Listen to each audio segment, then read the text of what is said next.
Okay, The Dark Knight Rises. I'm doing this review a day later than when I went to see it yesterday because I just wanted to sort of get it right in my mind. Because this is a pretty long movie and there's quite a lot of stuff to cover. So first of all, I'm just going to say spoiler warning right now. So if you don't want to know anything about this film, don't watch this review. Go see the movie and then come back to watch the review. But this is going to be pretty spoiler heavy, to be honest. So yeah, if you don't want any spoilers, don't watch. I'm saying that now, implicitly, don't watch if you don't want spoilers. Right, okay. First of all, I think this movie's good. I'm going to get that out of the way right now. This is a fantastic film. It's got amazing amount of action, and the action's well done as well. It's not just the amount; it's really well done action. It's got everything from the other two movies. So if you like the other two movies, you'll love this, frankly. But when it comes to the other two movies, first of all, this film is better than Batman Begins. And I'll talk more about why it's better than Batman Begins a bit later. It is definitely better than Batman Begins. But I'm not sure if it's better than Dark Knight. I can't really put my finger on why it's not better. I just know I had more enjoyment from The Dark Knight, so I'm just going to say that. It's still a great film. It's just, it's not the ending that, it's probably not the ending that it should have been. Because the main problem is pacing. It does suffer from a few pacing issues here and there. I mean, you don't mind. I didn't mind. I just know they're there after I've seen it. After I got out, I realised that, yeah, it kind of stops and starts here and there. And that was the main thing that I found. That it was just it didn't really get going. There wasn't a part where it just went, okay, bang, we're off. And that was it. So yeah, that's my main negative point. And there's not that many, let's be honest. There's not really going to be that many. But I do feel I should talk about the negatives as well as the positives, because no film is perfect. So anyway, first of all, the plot. Being a Christopher Nolan film, the plot is probably going to be a bit complicated in parts. To be honest, it's one of the least complicated plots of a Christopher Nolan film I've seen. It's not as complicated as Inception or Memento, for example. But yeah, there are lots of twists and turns, and it might make your head spin if you're not used to that. But it is a damn good plot as well. So anyway, I'm gonna talk about bits of the plot. Right. So this film takes place 8 years after The Dark Knight, and it's at this point that Batman hasn't appeared in that 8 years at all. So the last time we saw him in The Dark Knight was the last time he was ever as Batman. Which kind of brings back to my point about Batman Begins, because it seems very similar to Batman Begins in that respect, because like in Batman Begins, he leaves for, I think in that it was 7 years. So it very much feels like that again, that he goes away and then comes back. So it's almost like an origin story all over again, which is not a bad thing. It's almost, in my opinion, it's like a better Batman Begins, because the main problem I had with Batman Begins was the plot. There were parts of the plot that were kind of dumb. Like the whole League of Shadows plan to destroy Gotham was to put a chemical that needs to be absorbed through the lungs in the water supply, and then they use a device to aerosolize the water. That's just ridiculous. You know, they just drop it from a plane, man. Come on. Anyway, I'm getting off track. So yeah, this starts 8 years after The Dark Knight, and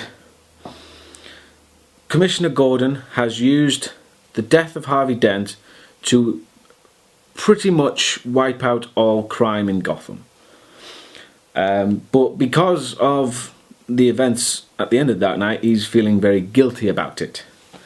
So yeah, that's the main part of his character, that he's supposed to be very happy, but he's pretty depressed. And yeah, and it comes off very well, because, you know, it's Gary Oldman. Obviously, he plays the character brilliantly. I've always liked that character. One of my favourite characters in those movies, in fact. So yeah. And with Gordon, there's also John Blake, played by Joseph Gordon-Levitt, who I would say is fantastic in this movie. In fact, in any movie. He's just a fantastic actor. And this is... Probably, it sounds weird, but he's probably more of a main character than most others. Even more so than Bruce Wayne and Batman is. Because a lot of the plot focuses around him, and he's always sort of doing things. I know that doesn't make much sense, but a lot of the story focuses around John Blake, which was interesting. How it was almost making Bruce Wayne and Batman the secondary story to this movie, where it's more about John Blake and his struggle through this massive problem that was going around in Gotham. So yeah, well, again, it's Joseph Gordon-Levitt, who is fantastic, and I love the guy. So I had no problems with that. That's not to say that Batman isn't in it. He's in it quite a bit. Although I think he's probably in it a lot less than most others, actually. Batman doesn't show up for quite a while, actually. It takes quite a while for Batman to appear, and then he appears, and then disappears, and then comes back for the last 10 minutes. So yeah, there's not a lot of Batman in this, which is, again, quite strange. But yeah, anyway. So, the stuff with Gordon, and there's they're celebrating the whole Dent Act, because this takes place 8 years exactly, coincidentally. And at this point, it's at Wayne Manor. So, and for some reason, Selina Kyle's there. And we know she's Selina Kyle because it's Anne Hathaway. We don't really know why she's there either, obviously, because she impersonates one of the maids and steals a necklace from Bruce Wayne, but she's also stolen his fingerprints. Which, again, this is all part of the complicatedness of the plot. So yeah, so she steals his fingerprints and gives them to these mob people who are going to use it for some reason, and we don't know yet. And at this point, again, we haven't seen... actually, no, that's a lie. One of the first things we do see is Bane. Bane is one of the first things we see with the plane. If you've seen the trailer, there's a bit where there's a plane being towed by another plane, and yeah, that's all Bane's doing. And it's all very cool. And the only point, in fact, the only time in the entire movie where I had difficulty understanding Bane, that was one of the things I was cautious of, that I was wondering if his voice would be difficult to understand, as many people are talking about. But no, his voice is actually... It's a very unique voice, and I really like the voice because it's like raspy and deep, but it's also got a very strange posh accent. I'm not too sure what accent he was going for, but it sounds very posh, and it's very weird hearing it from this big bulky bastard. So that was a surprise, and I didn't mind it. It was very, very good. It kind of brought the character to something a bit different. You know, I mean, they could have had him growling and shouting, but they didn't. He sounds as smart as he should be, which is great. So yeah, after the whole stuff with Selina Kyle stealing his prince, it's at that point Gordon finds Bane, again through convoluted bits in the plot that I don't really need to go into. He finds Bane and he's set up in the sewers of Gotham with his massive army of mercenaries, and it's then that he basically tells Batman himself, because Bruce Wayne goes to see him in his balaclava mask from Batman Begins. Again, a bit of a callback to Batman Begins. So he almost basically says that regardless of how it looks, we need Batman back. And even at this point, John Blake, he's figured out that Bruce Wayne is Batman, which was kind of out of the blue. It didn't really explain that much why he figured it out, but I guess it's just because he's a good detective. He's good at finding clues and that sort of stuff, and he just deduced it, which again is fine. There's more stuff about that character that I'll mention later, which kind of makes sense with his detective skills. But again, I'll mention that a bit later. So yeah, Batman tracks down Bane with the help of Selina Kyle, who is never actually called Catwoman as well. That's something else I kind of liked. But yeah, she leads Batman into a trap because Bane is like, because she's afraid of Bane, basically. That was what I thought it was anyway. But anyway, so she leads Batman into a trap, and he literally faces against Bane then. Sorry about that. This camera, I'm sorry. I'm really sorry about this camera. I'm gonna fix it. So yeah, sorry. Anyway, the fight with Batman and Bane, I thought it was really well done. Especially because sometimes the fights in these movies aren't the best filmed. Like, especially in Batman Begins, where there was a lot of shaky camera, you couldn't really tell what's going on. In this one, you can see everything that goes on. Everything. And it's very, very well done. And especially because it's at this point, you're supposed to realise that Bane is more than a match for Batman. Completely. And the way they portray that in the film, which I thought was very good, was the fight scene is done to complete silence. There's no music whatsoever. There's no like triumphant music that you normally hear through fight scenes. It's just completely silent. All you hear is the punching and the shouting and all that stuff, which I thought was fantastic, because it immediately said that, yeah, Batman does not have the upper hand here at all. Which was a really well done fight. I loved that, because it's set up exactly what you needed to know without telling you. Because as soon as they started fighting, you knew that Batman wasn't going to win. And again, if you read the comics, you knew that anyway. That was the whole point of Bane. Bane was there to kick Batman's ass, and that was it. You know, so that was the whole point. So if you read the comics, yeah, you knew. But the fight scene was still very well done, and it portrayed that very well. Also a nice touch that when Bane wins, he actually does what he did in the comics, which was he sort of smashes his back against his knee, which I thought was a good thing to the comics, because with the character Bane, there's not actually that much similarities with the comics, sadly. Yeah, he's almost in name only, but I think where they did it okay. So I'm not going to complain about that. So yeah, anyway, he beats Batman, but as you've seen in the trailer, the bit where he says, "When Gotham is ashes, you have my permission to die." Yeah, he takes Batman to a prison somewhere. It's never really mentioned where it is.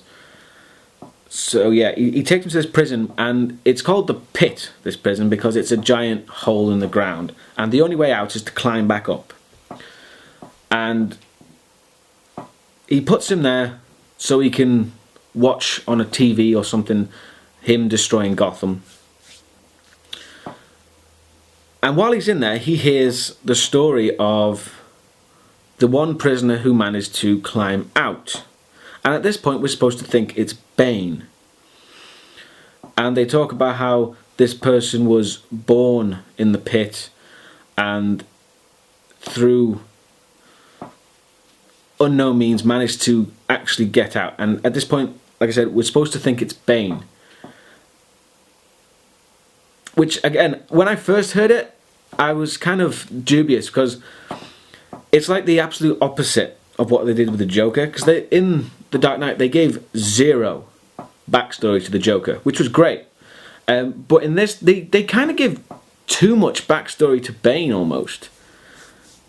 And I mean, I suppose it works because in the comics he became almost an anti-hero in some places. I mean, again, don't jump down my throat. I haven't actually read the comics. I just know the cliff notes, so don't kill me if I get it wrong. But from what I can remember, he sort of becomes not so much a good guy, but a better guy. So yeah. So I guess that's what they were trying to do, but they kill the guy off in the end. So what is the point? If you're going to make the guy a monster, make him a monster. And that's what he pretty much was throughout the entire film as well. He was quite a vicious bastard throughout it. Like, he's punching women in the face, for example. And he's not a nice character. But in like literally the last minute or so of this character's life, he said, oh no, he's actually quite a protective person. That was a bit, I didn't like that because it was just too much. They didn't need to do that. I mean, again, it made sense with all the other characters, but it just didn't make sense as a whole. So that's something I didn't quite like. Because it was just seemed out of the blue. Anyway. So yeah. Bruce Wayne is in the pit. And he's there for 4 months. He's literally left there. And essentially, Bane wins. And completely destroys Gotham. Well, for the most part. He makes Gotham a city-state. Because his plan was, he basically lures every single police officer underground and then blows up all the entrances to the underground so they are left under there. And he literally takes over Gotham. And he destroys every single bridge except for one.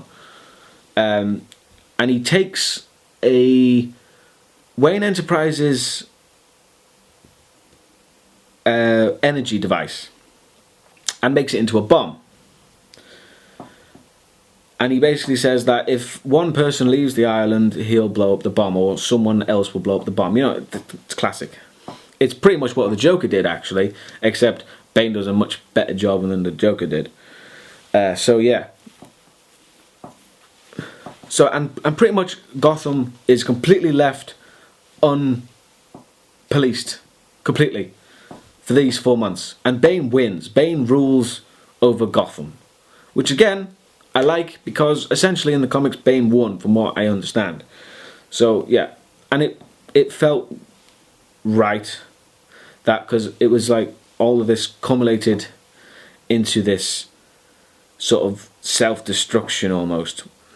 And so it was very good. Like I said, the plot was very well executed, and it might have been a bit complicated in parts, but it all made sense in the end. And even at this point, we're not at the end of the whole plot, because the bomb he set up, he says that it's triggered, but it's actually also a time bomb, so it's going to go off anyway, because Bane is working with the League of Shadows to destroy Gotham. It's revealed quite early on that he's working with the League of Shadows. So it's not... So yeah, that's a bit strange, because he reveals he's part of the League of Shadows, and we know their goal is to destroy Gotham. And then he enacts this whole plot to rule it and give it back to the people. That's what he says. And yeah, I don't know where I was going with that. Yeah, he says he gives it back to the people, and almost as in some sort of, I don't really know why, because there was never really any plot of that kind of revolution thing. It was very strange, actually. I don't really know why, that was necessary. If you're going to set up a bomb and destroy Gotham, just blow up Gotham. Why did he need to... I mean, I suppose, when you think about it, I suppose it was part of the whole League of Shadows thing, because they wanted Gotham to destroy itself. I think that was someone... I think the Liam Neeson character said that at one time. So I suppose that was part of the plan as well, that Gotham was supposed to destroy itself before he destroyed it. Fair enough. I mean, it's a hell of a time bomb. 4 months.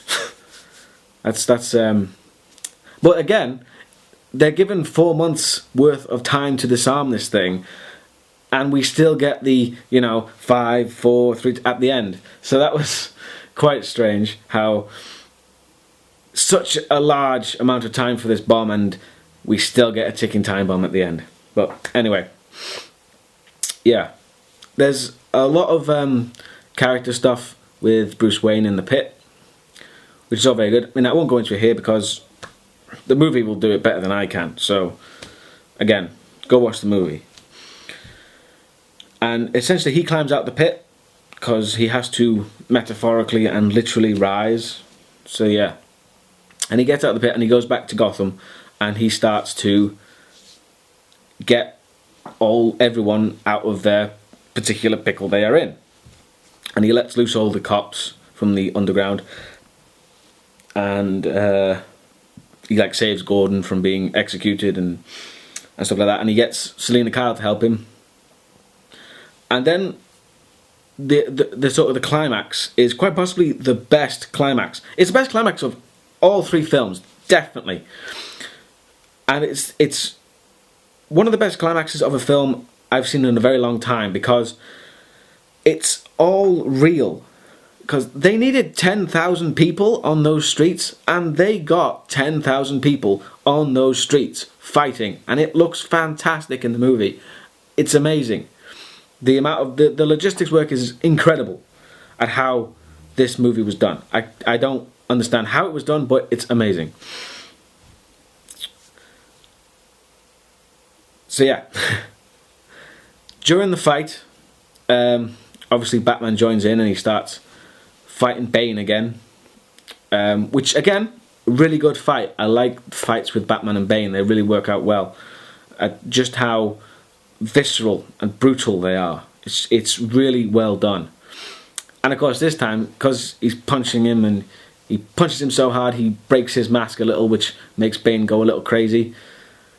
Yeah, that was strange as well, because he hits him in the face and you can hear the sort of the clanging of his mask and the sort of the air rushing out, and then he literally just goes mental. You can see Bane he almost turns red as he's punching the wall and everything. So that was, I'm not too sure why they did that, but it looked really cool. It looked really cool because, again, sorry about the camera. That's probably the last time it'll do that. Sorry. So yeah, anyway, the fight between Batman and Bane. Like I said, it's really well done because Bane's fighting style as well, it's very brutal and it's very almost descriptive of his character, because it's very visceral, very brutal. It's not flourishy at all, but there's not like flying kicks or anything. It's almost boxer. It's very a boxer style. He's very it's all fist. There's not really much kicking. So yeah, it just showed us sort of insight into his character.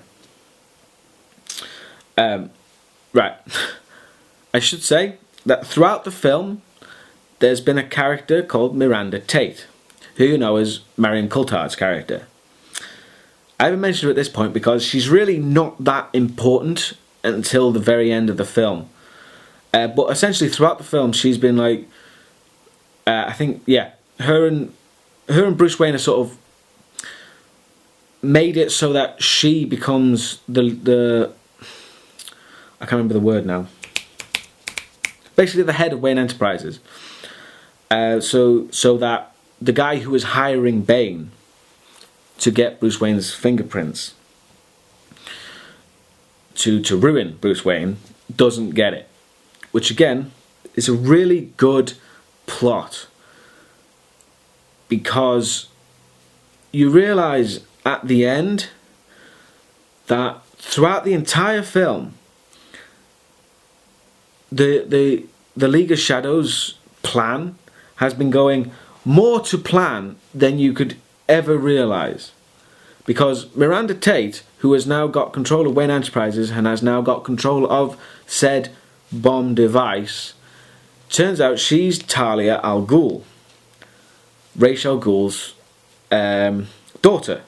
And she was the one who climbed out of the pit. Because there's this whole thing with... Because in Batman Begins, Ra's al Ghul mentions he has a lost love. And she was basically put into the pit because he was supposed to go in there, but she took his place. And she was with child, who was Talia, and she gave birth in the pit. And she died, but Talia was protected in the pit by Bane. I'm not too sure why Bane was in there.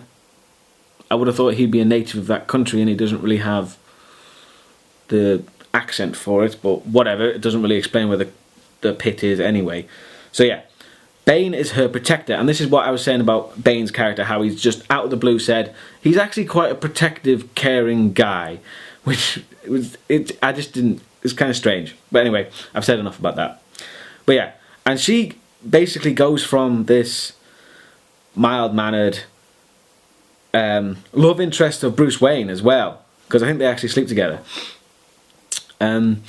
to quite just a mustache twisting bad guy, and she just says, "I'm going to destroy it, and you're going to," and she clicks the button.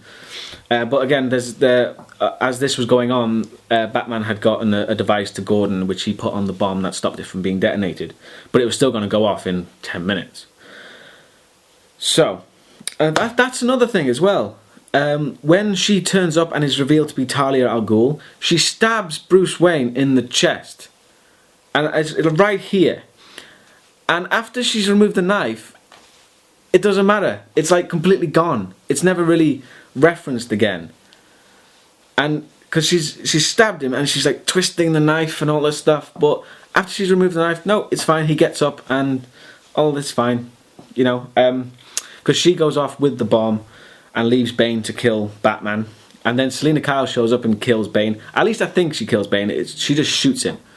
And I don't know. Bane is Bane, so I don't know if he's dead, officially or unofficially, who knows. So yeah. And after that, there's the race to get to the bomb. And they have to try and get it reattached to the device, which doesn't work because Talia floods the chamber. So then they don't really know what to do. They basically say, we're fucked. But no. Then Batman decides, to hell with it, I'm going to take the bomb with me on my Batwing, even though it doesn't have autopilot. That was a big thing, they mentioned it doesn't have autopilot, he has to pilot it. So he takes the bomb out into the bay, and of course, again, he doesn't have autopilot, so it blows up, and of course, he's dead. Of course he's not dead. So yeah, he's dead. Gotham presides over him as the sacrificial hero of Gotham. I'm doing that. Sorry, I keep doing that. Sorry. And again, Selina Kyle pretty much disappears immediately after the bomb blows up. Never again mentioned. Nothing said about her, really. So they put a gravestone of Bruce Wayne. Everyone's very teary. You're supposed to think he's dead. And then John Blake, who I said is quite a prominent character, is given something of Bruce Wayne's in the will. And from what I remember, it was like a GPS device and coordinates. And it was kind of, I don't know, it was kind of cheesy, but I kind of liked it, where he receives the package, the bag, sorry, and the woman says, "Oh, you should use your full name." And she says, "Oh, I like Robin, John Robin Blake, I believe." And I was like, that's a bit on the nose. But yeah, that's basically it. They were setting up him to take over the whole Batman thing. And the coordinates he's giving is to the Batcave, and he walks into the Batcave, and the sort of the part of the Batcave that he uses with all the stuff in rises up underneath him, and then it just goes to black, which I liked. I seriously hope if they are going to do some more, it works out, because frankly I'd like to see Joseph Gordon-Levitt in a superhero role, because he's really good. And he was good in this. So if he brings that character, and even if he becomes Robin, I mean, Robin is not the most liked character, but Nightwing film, I could get behind a Nightwing film, definitely.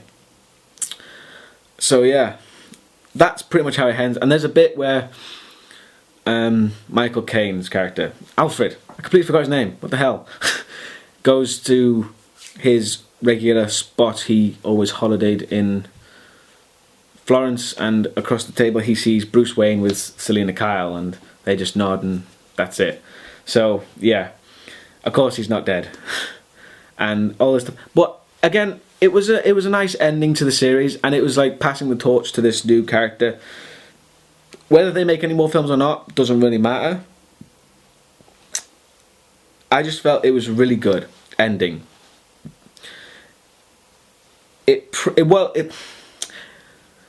should probably elaborate on that. It's a good ending, which is different to it being the best movie of the three. Everything that was in it worked out brilliantly. Everything was really well done. Maybe the character of Bane, like I said, he was supposed to be like the Joker was. Everyone's supposed to love him. Doesn't quite work, but I liked it. It was a good character. I liked it.